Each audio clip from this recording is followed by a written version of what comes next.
Hey everybody. Are we on? Are we on? No, we're not live. We're not live. I'm going to put my coffee over here so it's easier to grab. So, like I said, up here we've simply got caged, and the labels are like this, top and bottom, so they can be fit there.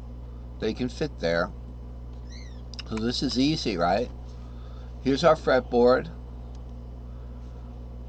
This is a fret. This is really the only true fret nut. Although maybe, there's another one, but that might be an octave, or that's just left over from another one. But this is the most important fret nut in this particular fretboard here.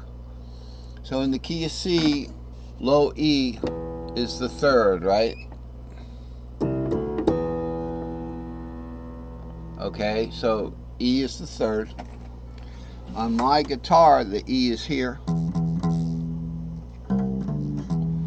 I'm actually tuned 2 whole steps down.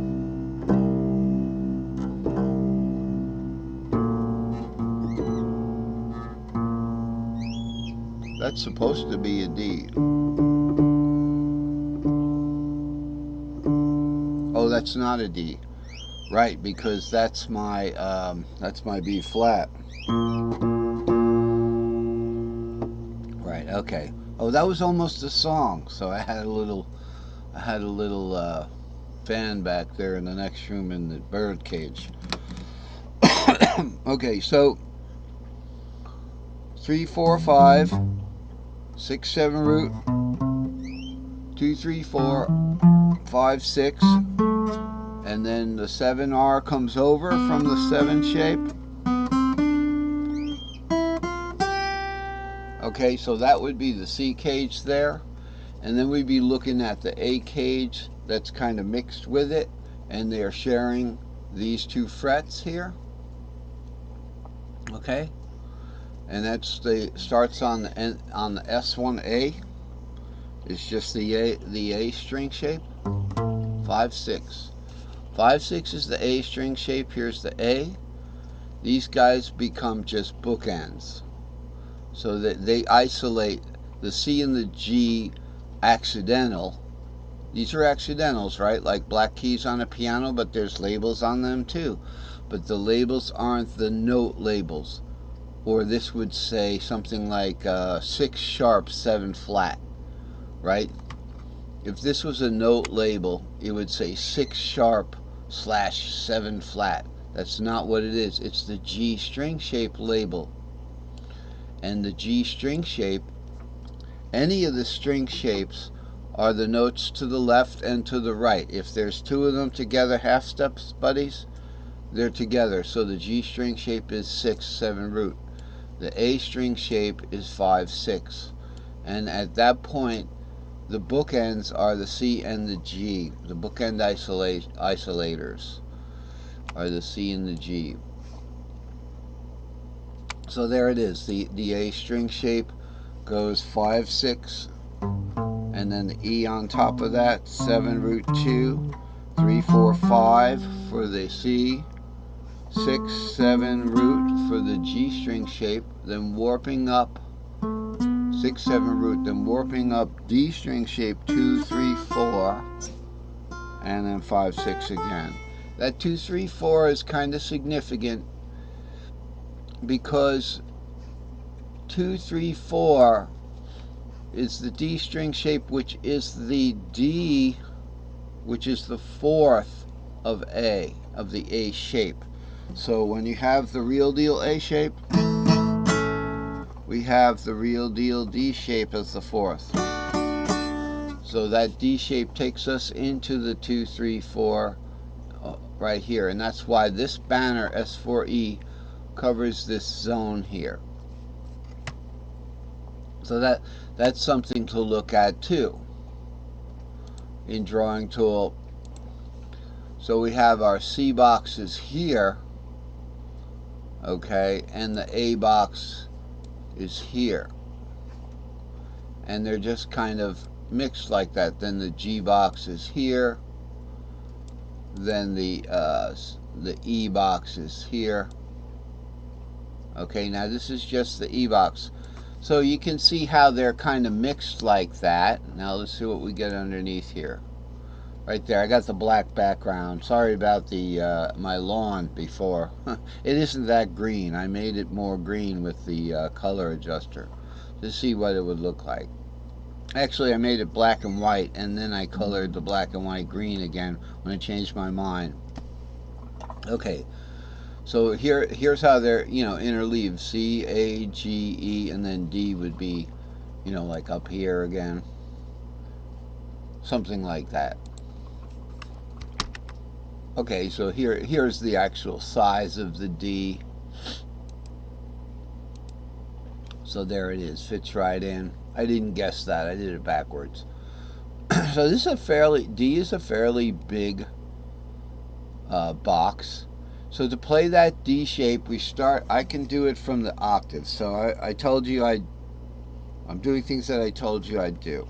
So I told you if I want octave, if it went up too high for me, like that, 2, 3, 2, 3, 4.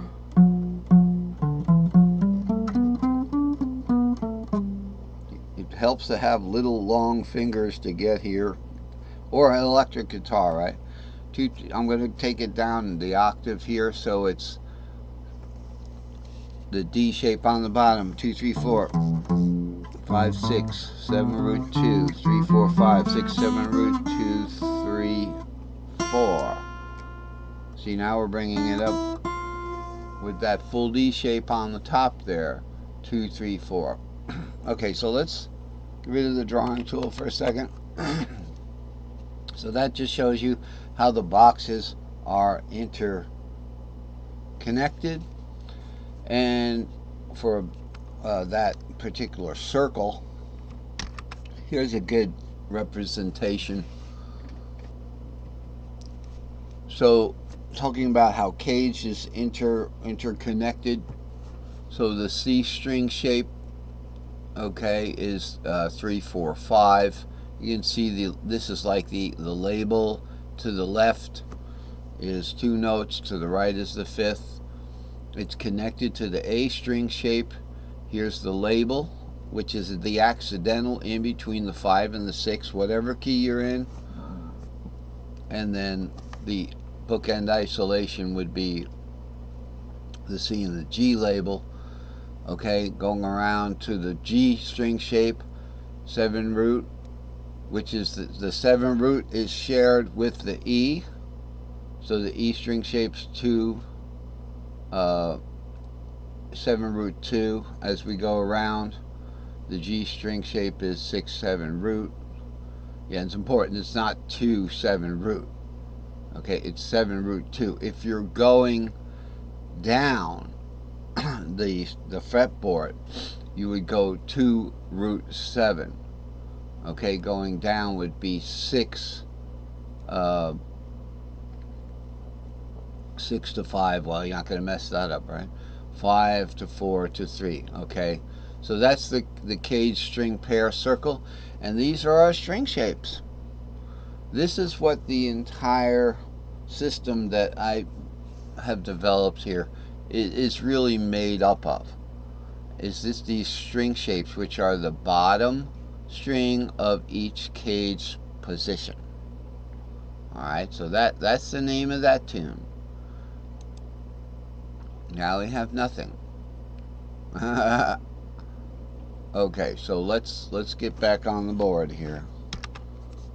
Okay, so talking about what we were talking about was, what does the C pattern box share with the A pattern box? And that would be the 5 note.